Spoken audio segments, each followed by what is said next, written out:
दुनिया में अधिकतर लोग भाग्यवादी होते हैं। उनका विश्वास होता है कि भाग्य में जो होगा वही मिलेगा, अगर भाग्य में नहीं होगा तो कुछ नहीं मिलेगा। जितना भाग्य में लिखा होता है उतना ही मिलता है। प्यारे सज्जनों, भाग्य या किस्मत हम उसे कहते हैं जिसके इशारों पर हमारी जिंदगी चलती है। हम सोचते हैं कि जो भी कार्य हम कर रहे हैं अपनी मेहनत और लगन से कर रहे हैं, पर इस बात पर कुछ लोगों को अहंकार हो जाता है कि हमारे पास जो कुछ भी है हमारी मेहनत और हमारे कर्मों का नतीजा है, किंतु ये नहीं सोचते कि ये सब हमारे भाग्य में लिखा था। हम तो बस अपना कर्म करते रहें और होता वही है जो हमारे भाग्य में लिखा होता है। संत महापुरुष भी कहते हैं कि हमारे जन्म के साथ ही साथ हमारा भाग्य भी तय हो जाता है और उसी के चलते हमारे विचार हमारे कर्म बन जाते हैं। और कुछ लोग इसके विपरीत भी सोचते हैं, लेकिन जब जिंदगी उन्हें उनकी असलियत से रूबरू करवाती है तो वे भी भाग्य को मानने के लिए तत्पर हो जाते हैं। अब कई बार हम सोचते कुछ और हैं लेकिन होता कुछ और है। ये सब हमारे नसीब का खेल है। कहावत है कि भाग्य के लिखो को कोई नहीं मिटा सकता।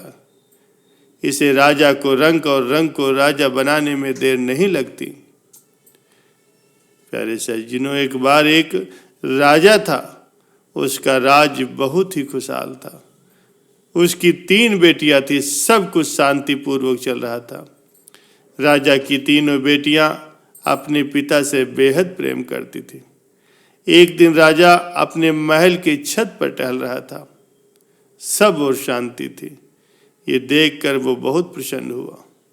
कुछ देर के पश्चात पता नहीं राजा को क्या सूझी, राजा दरबार में गया तो बोला, सभी लोग मेरा दिया मेरे भाग का खाते हैं। सभी दरबारियों ने हाँ में सिर हिलाया और कहा, महाराज हम सभी आपका दिया आपके भाग का खाते हैं। राजा उनकी बात सुन करके अत्यंत प्रसन्न हुआ। तभी दरबार में उसकी बेटियां भी आ गई। राजा ने सोचा, लगे हाथ बेटियों से भी इस बात का समर्थन करवा लिया जाए। और उसने अपनी बेटियों से कहा, मेरी प्यारी बच्चियों, क्या तुम लोग भी मेरा दिया खाती हो, मेरे भाग का खाती हो?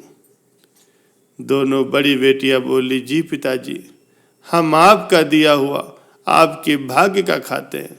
किंतु तीसरी बेटी जिसका नाम मोहिनी थी वो चुप रही। महाराज ने देखा तो बोले, बेटी चे मोहिनी, क्या तुम मेरी बात से सहमत नहीं हो? मोहिनी बोली, जी नहीं पिताजी, ऐसी कोई बात नहीं। वैसे तो मैं आपके राज्य में रहती हूँ और आप हमारे पालनहार हैं, किंतु रही बात भाग्य की तो वो मैं अपने नसीब का खाती हूँ। भरे दरबार में किसी ने भी राजा की बात का विरोध नहीं किया था और उसकी अपनी ही बेटी उसके विरुद्ध बोल रही थी। इससे राजा को अपना अपमान लगा। उसने अपने क्रोध पर नियंत्रण रखते हुए कहा, बेटी मोहिनी, कहीं तुम भूलवश गलत तो नहीं बोल रही हो? उसने कहा, जी नहीं पिताजी महाराज, मैं अपने भाग्य का दिया खाती हूँ। उसने पुनः अपनी बात को दोहरा दिया। सभी दरबारी शांत थे। इस बार तो राजा को क्रोध ही आ गया और वो बोले, देखते हैं तुम अपने भाग का खाती हो। ये भाग्य ही है जो अपना खेल खेल रहा था। कुछ दिनों के पश्चात राजा ने अपनी दोनों बेटियों का विवाह किसी बड़े राज्य के राजकुमारों से कर दिया और तीसरी बेटी मोहिनी का विवाह एक कौवे से कर दिया जो उसके महल की मुंडेर पर आकर के बैठ गया था।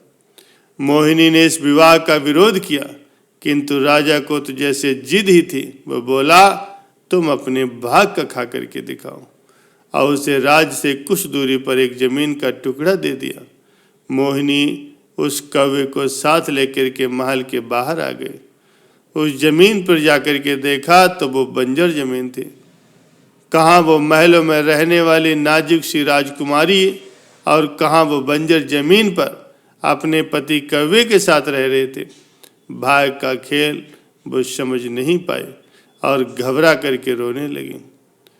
उसने उस कौवे को उड़ाना चाहा, किंतु वो भी नहीं उड़ सका, वो उसी के संग रहा। वो कहने लगी, ये देखो भाग का खेल। एक राजकुमारी कौवे पति के साथ इस बंजर जमीन पे आ गई। फिर उसने सोचा, इस तरह रोने धोने से काम नहीं चलेगा। उसने साहस से काम लिया। पहले तो वो नदी के किनारे गई, स्नान किया, पानी पिया और उस कौवे को एक टीले पर बिठा करके समीप के बगीचे से कुछ फल तोड़ करके लाई और अपने पति को भी उसने दिया। तभी तेज हवा चलने लगी। उसने सोचा, इस तरह तो यहाँ रहा नहीं जा सकता, एक झोपड़ी बनानी पड़ेगी और कुछ डंडे घास फूस आदि एकत्र करके गड्ढा खोदने लगी ताकि उन डंडों को ठीक से टिका सके। अभी उसने गड्ढा एक हाथ ही खोद पाया था, तभी कोई पत्थर टकराया। अब तो मोहिनी की उत्कंठा जागी। उसने और गहरा गड्ढा खोदा। खोदते खोदते उसे शाम हो गई। उसमें से एक बड़ा कलश निकला जो कि स्वर्ण असरबियों से भरा पड़ा था।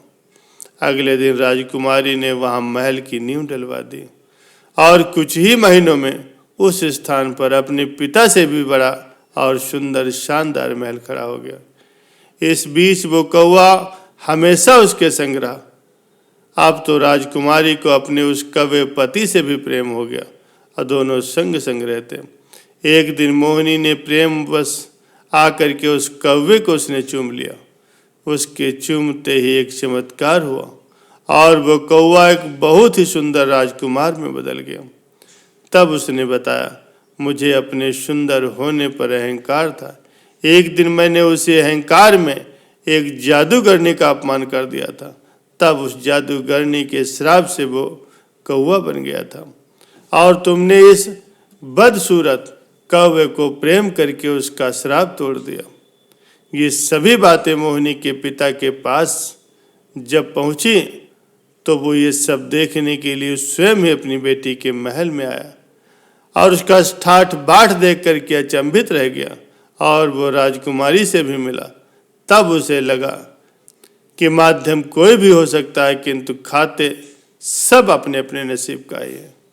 अब राजा ने उस राजकुमार से अपनी बेटी का विवाह फिर से किया और उसके राज के लिए खुशी खुशी उसे विदा कर दिया। गीता के अनुसार भाग्य कर्मों से बनता है, जो कि पिछले जन्मों का कर्म अर्थात संचित कर्म होता है। एक व्यक्ति किसी अमीर के घर पैदा होता है और वही कोई गरीब के घर में।